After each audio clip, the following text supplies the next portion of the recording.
দুবাইয়ে আছেন রিপোর্টার মাকসুম আলম খান। নারী ফুটবলারদের সবশেষ খবর জানতে সরাসরি যাচ্ছি তার কাছে। মাকসুম, দুবাই থেকে যুক্ত হয়েছি, এখানে দেইরা এলাকা থেকে যুক্ত হয়েছি আসলে।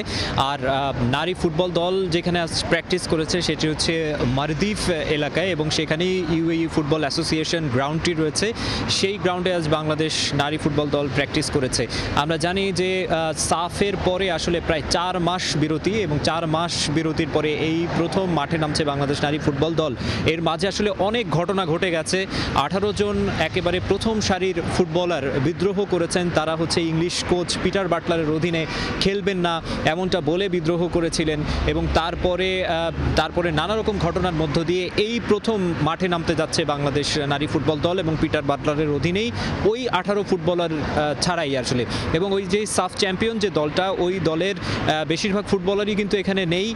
মাত্র 6-7 জন ফুটবলার রয়েছেন এই দলে, এবং নতুন মুখও রয়েছেন 6-7 জন। 23 সদস্যের একটা দল ঘোষণা করা হয়েছে গত সপ্তাহের শেষ দিকে বৃহস্পতিবারে, এবং ওই 23 সদস্যের দল নিয়ে বাংলাদেশ দল গত রাত মধ্যরাতে, যেটি রাত 8টায় ফ্লাইট ছিল সেটি ডিলে হয়। ফ্লাইট ডিলের কারণে প্রায় মধ্যরাতে 3:30টার দিকে বাংলাদেশ দল ঢাকা থেকে উড়াল দেয়, এবং আজ এখানে স্থানীয় সময় ভোরে তারা এখানে এসে পৌঁছে, এবং কিছুটা সময় বিশ্রাম নিয়ে এরপরে সন্ধ্যার পর এখানে স্থানীয় সময় সন্ধ্যা 7:30টায় তারা অনুশীলনে নামে। এবং যেটা বলতে হবে যে ইউএইর যে ওয়েদার, সাধারণত আমরা যেটা ইউএই বলতেই যেটা বুঝি আসলে মধ্যপ্রাচ্যে প্রচণ্ড গরম, কিন্তু আজ সকাল থেকে একটু একটু বৃষ্টি হওয়ার কারণে আবহাওয়া কিন্তু বেশ ঠান্ডা, এবং 20 ডিগ্রি সেলসিয়াসের নিচে তাপমাত্রা নেমে গেছে।